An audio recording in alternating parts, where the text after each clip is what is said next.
کفار مکہ کو بھی نہ بتاؤں گا کہ محمد کہاں ہے اور کس راستے پر ہیں،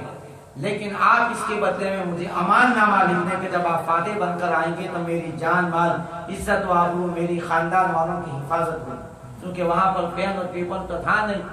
وہاں پر حدی ایک تلاش کی جاتی ہے اور اس حدی پر امپوز کیا جاتا ہے کہ سراقہ بن مالک اور اس کے گھر والوں کی جان مال عزت و آبرو کی محمد صلی اللہ علیہ وسلم اور ان کے ساتھیوں کی طرف سے امان ہے۔ فرمایا کہ جاؤ لے جاؤ۔ جب جا رہے تھے تو واپس بلائے، فرمایا کہ سراقہ آؤ، تمہارے ہاتھوں میں سونے کے کنگن دے کر اب یہ علم غیب نہیں تو اور کیا کہ سراقہ میں تمہارے ہاتھوں میں سونے کی کنگن دے کر سراقہ حیران ہے کہ کس کے سونے کے کنگن؟ فرمایا قیصر کے، کسرا کے سونے کے کنگن، ایران کے بادشاہ کے سونے کے کنگن میں تمہارے ہاتھوں میں دیکھوں۔ سراقہ بن مالک فتح مکہ کے وقت ایمان لاتے ہیں، 10 سالوں کے بعد حضرت ابوبکر صدیق رضی اللہ تعالیٰ عنہ کے دور خلافت میں بیمار ہوتے ہیں۔ لوگوں نے کہا کہ سراقہ تمہارا آخری وقت ہے، کچھ وصیت کر دو،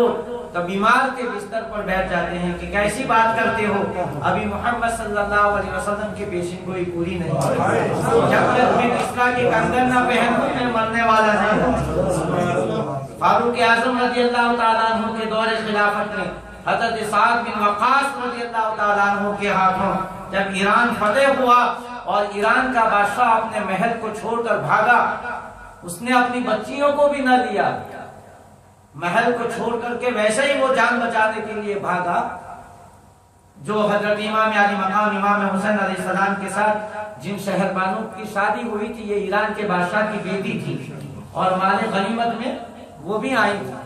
مال غنیمت جمع کیا جاتا، بے حساب مال غنیمت حضرت سعد بن وقاص رضی اللہ تعالیٰ عنہ نے جمع فرمایا، ان کے سپاہی لالا کر کے ان کے پاس جمع کرتے رہے۔ جب سامان کو دیکھ رہے تھے تو کنگن نہیں مل رہے تھے، تلاش کے باوجود سپاہی نے کہا کہ حضور کنگن مل نہیں، شاید کنگن ہے پہن کے چلا گیا ہوگا۔ فرمایا یہ کیسے ہو سکتا ہے کہ کنگن وہ چھوڑ کر نہ گیا ہو، تلاش کرو، آقا صلی اللہ علیہ وسلم نے جو فرمایا ہے وہ غلط نہیں ہو سکتا۔ اور تلاش کرنے پر سونے کے کنگن سیلر میں سے ملے محل کے، اور جب مدینہ منورہ یہ پر پہنچائے جاتے ہیں تو فاروق اعظم رضی اللہ تعالیٰ عنہ کے سامنے جب لائے گئے تو فاروق اعظم کی آنکھوں سے آنسو جاری ہو گئے۔ فرمایا آئین سراقہ بن مالک، سراقہ بن مالک کہاں ہے؟ فرماتے ہیں کہ لکڑی کے سہارے چلتے ہوئے آہستہ آہستہ قدموں سے چلتے ہوئے آئے۔ فاروق اعظم نے فرمایا کہ اے سراقہ، تم میرے آقا صلی اللہ علیہ وسلم کے ہاتھوں میں زنجیریں ڈالنے کے لیے گئے تھے اور میرے آقا نے تمہیں سونے کے کنگن پہنائے۔ اے سراقہ، اپنے ہاتھوں کو بڑھاؤ، میں خود اپنے ہاتھوں سے تمہیں یہ بادشاہ کے کنگن پہناتا ہوں، اور اس کو کبھی نہ اتارنا جب تک کہ تمہاری روح قبض نہ ہو جائے، اس لیے کہ آقا نے تمہیں پہنائے، مرتے دم تک وہ ان کے ہاتھوں میں نہیں۔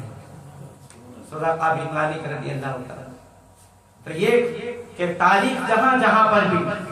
میرے آقا صلی اللہ علیہ وسلم کو مجبور کہتی ہے، وہاں وہاں میرے آقا صلی اللہ علیہ وسلم مختار کل ہے، ظاہر ہو کر سامنے آ رہا ہے۔ تاریخ تو یہ کہتی ہے کہ محمد مجبور ہو کر کے جا رہے ہیں، لیکن مختار ہونے کا یہ ثبوت ہے کہ میں مجبور نہیں ہوں، اللہ کی ہزارہ حکمتیں ہیں مدینہ منورہ ہجرت کرنے میں۔ اگر مجبور ہوتا تو میں سراقہ کو اس وقت سونے کے کنگن نہ پہناتا کہ خالی ہاتھ جا رہے ہیں۔ جہاں جہاں بھی تاریخ مجبور ہونے کا الزام عائد کرتی ہے، وہاں وہاں میرے مصطفیٰ صلی اللہ علیہ وسلم مختار کل ہے، اس کے جھرنے پھوٹتے ہوئے، چشمے پھوٹتے ہوئے نظر آتے ہیں کہ محمد سے وفا تو ہم تیرے ہیں، یہ جہاں چیز ہے کیا قلم تیرے ہیں، ہمیں کرنی ہے شہنشاہ فتح کی رضا جوئی، وہ جو اپنے ہو گئے تو رحمت پروردگار اپنی۔ میں اپنی گفتگو کو یہیں ختم کرتا ہوں، زندگی باقی رہی، اگلے سال انشاءاللہ تعالیٰ پھر ہم مدینہ منورہ کی جو تاریخ اور سیرت طیبہ ہے، کیونکہ ہجرت تک ہمارا یہ تھا کہ ہجرت تک ہم لے جائیں، تو ماشاءاللہ اس میں ہم شفیع صاحب کامیاب ہو گئے ماشاءاللہ۔ شفیع صاحب نے یہ میرے ذہن میں آئیڈیا ڈالا، میری عادت ہے کہ مختلف موضوعات پر میں گفتگو کرتا ہوں، تو شفیع صاحب نے مجھے پہلے دن بتایا کہ تسلسل کے ساتھ سرکار کی سیرت طیبہ بیان کی جائے، تو واقعی مجھے میرے علم میں بھی بہت اضافہ ہوا، مجھے بھی بہت ماشاءاللہ سنانے میں مزہ آیا، واقعی آپ نے سننے میں بھی بہت مزہ آیا ہے، اور آپ نے بہت سارا الحمدللہ سیکھا ہے، بہت کچھ یاد رکھا ہے۔ اللہ تعالی ہمیں عمل کی توفیق عطا فرمائے، ہماری مسجد کو اسی طرح آباد رکھے، اور صبح میں نے آپ سے وعدہ کیا ہے 6 بجے انشاءاللہ تعالی میں یہاں ہوں، تو نعت خوان حضرات ہیں وہ بھی آئیں، آپ حضرات بھی آئیں کہ یہ ولادت کی پیاری گھڑی ہے، اس ولادت کی پیاری گھڑی کو ہم سرکار کا درود و سلام کرنے میں، سرکار کا ذکر کرنے میں ہم انشاءاللہ تعالی گزاریں گے۔ تو اب قرآن کی پہلے